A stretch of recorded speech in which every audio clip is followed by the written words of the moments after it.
Okay, so in this video, we're going to discuss about data types. Okay, so in the previous lesson, we have already introduced the int data type.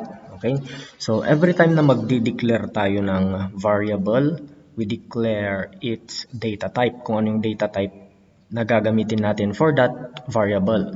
Okay, so sa pagdating sa data type, meron tayong mga numerical types, itong mga to, and we have also a character.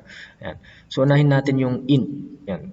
Int, ito try na natin gamitin ito in our previous lessons and videos. Int or the integer data type. Okay, so here from the first to fourth data type, itong mga to, these are all integer data types. Okay? So, meron tayong char, meron tayong short int, merong int, and long int. So, itong char, this is the smallest integer. Meron siyang range na negative 128 to 127 if you are going to use the sign. Pag sinabi nating sign, meron siyang, it's either negative or positive. Pag unsigned naman, that is only from 0 to 255. Okay?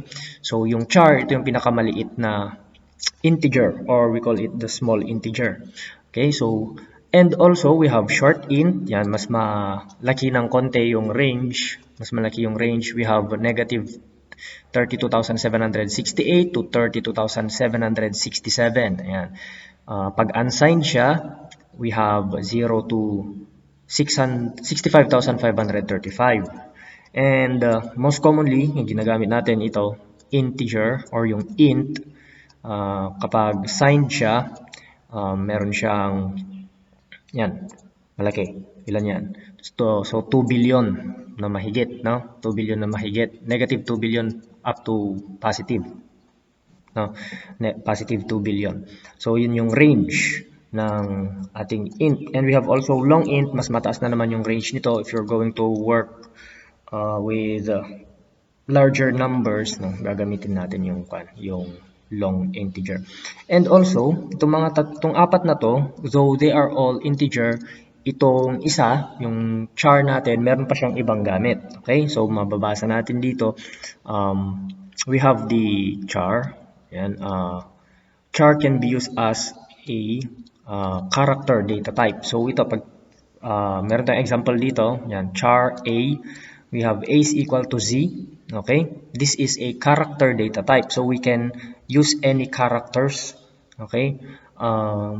Yung mga letters, symbols. Okay? So, those are the characters, alphanumeric characters. Okay? So, there is a difference between a character and an integer.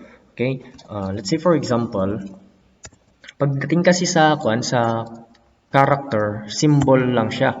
So, kapag meron tayong 1, okay, this example is a character.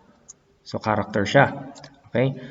Lagyan natin ng konti yung yan. This is a character and this is an integer. Okay? So, may difference siya pagdating sa C, no? This is a character, a symbol representing 1, and this is an integer 1, which has a literal value of 1. Okay? So, magkaiba yung dalawang to. Okay? Ayan. So, tignan natin. So, we have here char A. A is equal to Z. Ayan. Printf, the variable A contains %C. So, ginamit natin dito is %C. Meron tayong mga specifiers, format specifiers, no, na ginagamit. And for characters, para sa mga characters, ang ginagamit natin na format specifier is %C. Pag ginawa nating %D yan, hindi na siya lalabas as character Z. So, hindi na siya lalabas as Z dito. Okay? Ayan. So, that is the character data type. Okay, so balik tayo. So we have here character data type. We have the format specifier for character. We have %C for the unsigned naman. Pag unsigned siya, unsigned ito, unsigned. %U, ayan, and so on. Meron tayong %D, which is yung mga ginagamit natin, no? %D, %I. You can also use %I for integer data types. So, %D, meron din tayong, pag mga long integer, we have li or ld, meaning long. Okay? Ayan. So, yun yung mga integer data types natin. And we have this special integer data type which is the character or char. Ayan. Okay, and ito naman, itong dalawa dito, yung float and double, okay? They are floating point numbers. Ibig sabihin, pag floating point number, meron siyang decimal places, no? So, pwede siyang magkaroon ng decimal places. Okay? So, tingnan natin. Okay, so here's an example. Floating point numbers. We declare it as float. Okay? A. And then, lagyan natin ng value. Yung float natin, A is equal to 3.14159. Yan. So, meron siyang decimal places. And then, format specifier natin is %f pag float. Diba? So, sabi dyan, printf. Pi has a value of %.4f a. Ayan, return 0. So, ito yung magiging output, sample output niya. Okay? Yan yung sample output niya. Ang nangyari dyan is, meron tayong 0.4 doon in between the percent and yung f natin. Ibig sabihin, it will only display 4 decimal places.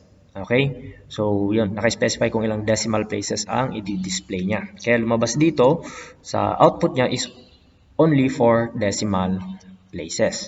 Okay? So, yun yung float. Okay? So, dun sa table kanina, you don't need to memorize, no? Hindi nyo naman kailangan i-memorize yung mga yan, no?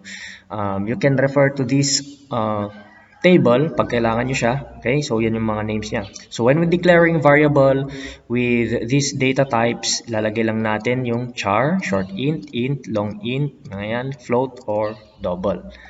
Okay? So, yun lang yung gagamitin natin. And also, ito yung mga format specifiers.